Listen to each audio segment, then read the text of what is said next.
ബഹുമാന്യരായ മാതാപിതാക്കളെ, സഹോദരി സഹോദരങ്ങളെ, മക്കളെ, കൊച്ചുമക്കളെ, എല്ലാവർക്കും എൻ്റെ സ്നേഹവന്ദനം ഞാൻ അറിയിച്ചുകൊള്ളു. ഞാനിവിടെ സൂചിപ്പിച്ചതുപോലെ 4 തലമുറകളിൽ ഉള്ള ആളുകളുടെ ഒരു കൂട്ടമാണ് ഇന്നിവിടെ കൂടി വന്നിരിക്കുന്നത്. ഞങ്ങൾ പ്രതീക്ഷിച്ച് അതിൽ എങ്കിലും ഏറെക്കുറെ എത്താൻ കഴിഞ്ഞ എല്ലാവർക്കും ഞാൻ നന്ദി പറയുന്നു. നിങ്ങളെല്ലാം കാണാനും സന്തോഷിക്കുവാനും ഈ കുടുംബത്തിൻ്റെ ഈ കൂട്ടായ്മയിൽ നിങ്ങൾ വന്നു ചേർന്നതിനെല്ലാം ഞാൻ സന്തോഷിക്കുന്നു. അതിന് ഒരു കുടുംബം എന്നുള്ളത് ദൈവത്തിൻ്റെ പദ്ധതിയാണ്. കുടുംബത്തിൻ്റെ സ്ഥാപകൻ എന്നുള്ള നിലയ്ക്ക് ആ ദൈവത്തിന് ഞാൻ നന്ദി പറഞ്ഞുകൊണ്ട് എൻ്റെ കർത്തവ്യത്തിലേക്ക് കടക്കുകയാണ്. ഒരു ഫലപ്രദമായ കുടുംബം കെട്ടിപ്പടുക്കുക എന്നുള്ളത് വളരെ ശ്രമകരമായ ഒരു സംഗതിയാണ്. ഇവിടെ സക്കറിയ സബീന ദമ്പതികൾ വളരെ സന്തോഷമായ ഒരു കുടുംബം കെട്ടിപ്പടുക്കുന്നതിൽ അവർ വളരെ വിജയം കണ്ടുവെന്ന് നമുക്ക് കാണാൻ കഴിയും. അവരുടെ മക്കൾ വളരെ പ്രഗത്ഭരായി, പ്രത്യേകിച്ച് ദൈവിക സേവനത്തിൽ പലർക്കും ആയിരിക്കുവാൻ തക്കവണ്ണം സാധിച്ചിട്ടുണ്ട്. ആ അനുഗ്രഹം, അതായത് സക്കറിയ സബീന ദമ്പതികളുടെ പ്രവർത്തന ഫലമായി ഉണ്ടായ ദൈവിക അനുഗ്രഹം അതുപോലെ തന്നെ പിൻതലമുറയിലേക്കും പകരപ്പെട്ടു എന്നുള്ളത് ഒരു സത്യം മാത്രമാണ്. എല്ലാവരും തന്നെ ഇന്നും ഓരോരുത്തരും ദൈവസേവനത്തിലും അതുപോലെ തന്നെ കുടുംബം ഭംഗിയായി കൊണ്ടുപോകുന്നതിലും തക്കവണ്ണം എല്ലാ ആളുകളും വിജയിച്ചിട്ടുണ്ട് എന്നാണ് എനിക്ക് മനസ്സിലാക്കാൻ കഴിഞ്ഞിട്ടുള്ളത്. ഇവിടെ നാം നോക്കുമ്പോൾ സക്കറിയ സബീന ദമ്പതികൾ വെറും 2 പേരായി ഏകദേശം 100 വർഷത്തിന് മുമ്പ് ഈ കണ്ണൻകുഴി പ്രദേശത്ത് വന്നു. അവർ ഒരു കുടുംബം കൂട്ടി.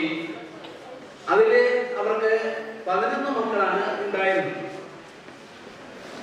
അതിൽ നിങ്ങൾക്ക് എല്ലാവർക്കും അറിയുന്നത് പോലെ തന്നെ ഒന്നാമത്തെ ആള് ജോഷുവ പാസ്റ്റർ എന്നറിയുന്ന ആളാണ്. അദ്ദേഹം നെടുമങ്ങാട് താമസമായി. അദ്ദേഹത്തിന് 5 മക്കൾ ഉണ്ടായിരുന്നതാണ് നമുക്കറിയാൻ കഴിയും. അതുപോലെ തന്നെ രണ്ടാമത്തെ ആളാണ് മനുവേൽ എന്ന് പറയുന്ന വ്യക്തി. അദ്ദേഹം കണ്ണൻകുടിയിൽ തന്നെയാണ് താമസിച്ചിരുന്നത്. അദ്ദേഹത്തിന് 6 മക്കൾ ഉണ്ടായിരുന്നു. മൂന്നാമത്തെ ആള് മേജർ സലോമൻ. അദ്ദേഹം ദൈവിക സേവനത്തിൽ നിലനിന്നു. അതോടൊപ്പം തന്നെ അദ്ദേഹവും കുടുംബസ്ഥനായിരുന്നു. അവർക്ക് 4 മക്കൾ ഉണ്ടായിരുന്നതായിട്ട് അറിയാൻ കഴിയും. നാലാമത്തെ ആള് റിബേക്ക. അവര് കലൂർ ഭാഗത്തായിരുന്നു അവരുടെ കുടുംബം താമസിച്ചിരുന്നത്. അവർക്ക് 3 മക്കൾ ഉണ്ടായിരുന്നു. അവരുടെ പിന്തുണക്കാരെല്ലാവരും ഇന്ന് നമ്മളോടൊപ്പം ഉണ്ട്. 5ാമത്തെ ആള് എലിസബത്ത് എന്ന് പറയുന്ന ആളായിരുന്നു. അവർക്ക് മക്കളില്ലായിരുന്നു. 6ാമത്തത് യോനായി. ആ യോനാപ്പച്ചൻ്റെ ഒരു പിന്തുണക്കാരനായിരിക്കുവാൻ എനിക്കും ഭാഗ്യം ലഭിച്ചതുകൊണ്ട് എനിക്കും അതിൻ്റെ സന്തോഷമുണ്ട്. 7ാമത്തെ ആള് യോവേൽ. അദ്ദേഹം കണ്ണൻകുഴിയിൽ തന്നെയാണ് താമസിച്ചത്. അദ്ദേഹത്തിന് 6 മക്കളുണ്ടായിരുന്നു. 8ാമത്തെ ആള് നഥനയേൽ. അദ്ദേഹത്തിന് 7 മക്കളുണ്ടായിരുന്നു. 9ാമത്തെ ആൾ അന്നമുത്തു. അവർക്ക് മക്കളില്ലായിരുന്നു. 10ാമത്തെ ആള് ചാൾസ്. അദ്ദേഹം പൂനെ ആണ് സെറ്റിലായിരുന്നത്. അവർക്ക് 6 മക്കളുണ്ടായിരുന്നു. 11ാമത്തെ ആള് ജേക്കബ് എന്ന് പറയുന്ന ആളായിരുന്നു. വളരെ ചെറുപ്പത്തിലെ വിവാഹിതനെ ആകുന്നതിന് മുമ്പ് തന്നെ അദ്ദേഹം മരണപ്പെട്ടു. അപ്പോൾ ഈ 11 മക്കളെയും വളരെ ഭംഗിയായി വളർത്തുന്നതിനും വിദ്യാഭ്യാസം ചെയ്യിക്കുന്നതിനും ജീവിത മൂല്യങ്ങൾ ഉയർത്തിപ്പിടിച്ചുകൊണ്ട് സമൂഹത്തിൽ നിലനിർത്തുന്നതിനും തക്കവണ്ണം സക്കറിയ അപ്പച്ചൻ സബീന അപ്പച്ചി വളരെ പങ്കുവഹിച്ചു.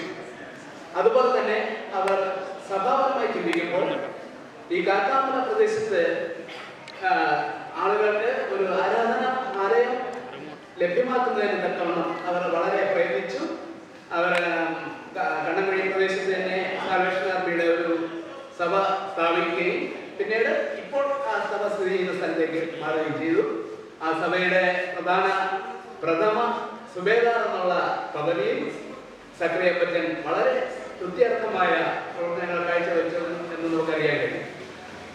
അതുപോലെ തന്നെ അദ്ദേഹം ചെയ്ത എന്നെ വളരെ ഹൃദയപരമായി ചിന്തിക്കാൻ തക്കവണ്ണം പ്രയത്നിച്ച ഒരു സംഗതിയാണ് സെമിത്തേരി.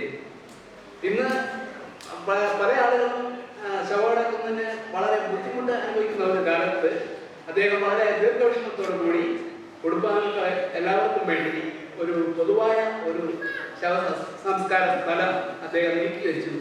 അതും ഒരു നല്ല സംഗതിയായി എനിക്ക് തോന്നിയിട്ടുണ്ട്.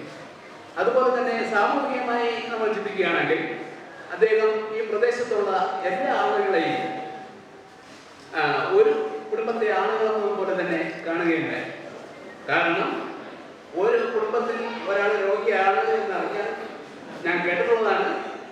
അവർ ആ ഭവനം സന്ദർശിക്കുകയും ആ ഭവനത്തിൽ ഉള്ള ആളുകളുമായി സംസാരിച്ച് അവർക്ക് എന്തെങ്കിലും ആവശ്യങ്ങളുണ്ടോ എന്ന ഈ സംസാര മധ്യേ അവർ മനസ്സിലാക്കുകയും അവർ മടങ്ങി പോകുന്നതിന് ശേഷം ആ കുടുംബത്തിന് ആവശ്യമായ സഹായം, അത് സാമ്പത്തികമായാലും ആഹാര കാര്യാദികളായാലും അവർ അത് മടങ്ങി ചെന്ന് അവിടെ എത്തിച്ചു കൊടുക്കും എന്ന് ഞാൻ പറഞ്ഞു കേട്ടിട്ടുണ്ട്.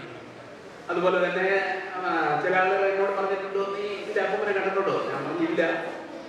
ഞാൻ അപ്പനെ എൻ്റെ പപ്പയുടെ അപ്പനെ പോലും ഞാൻ കണ്ടിട്ടില്ല എന്ന് പറഞ്ഞു. അപ്പോൾ അവർ പറഞ്ഞതാണ്, അവർ ഈ സമൂഹത്തിന് വേണ്ടി അല്ലെങ്കിൽ ഈ നാടിന് വേണ്ടി വളരെ ത്യാഗങ്ങൾ ചെയ്തിട്ടുള്ള ആളുകളാണ്.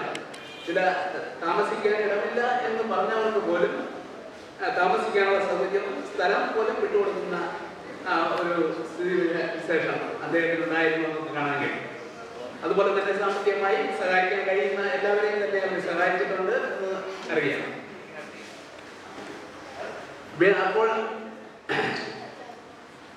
ഇവരുടെ മാതൃക നമുക്ക് ഒന്ന് ചിന്തിച്ച് നോക്കുകയാണെങ്കിൽ, ഇന്ന് അവർ 100 വർഷം മുമ്പ് അവർക്ക് ഉണ്ടായിരുന്ന ആ പരിമിതികളിൽ നിന്നുകൊണ്ട് തന്നെ അവർക്ക്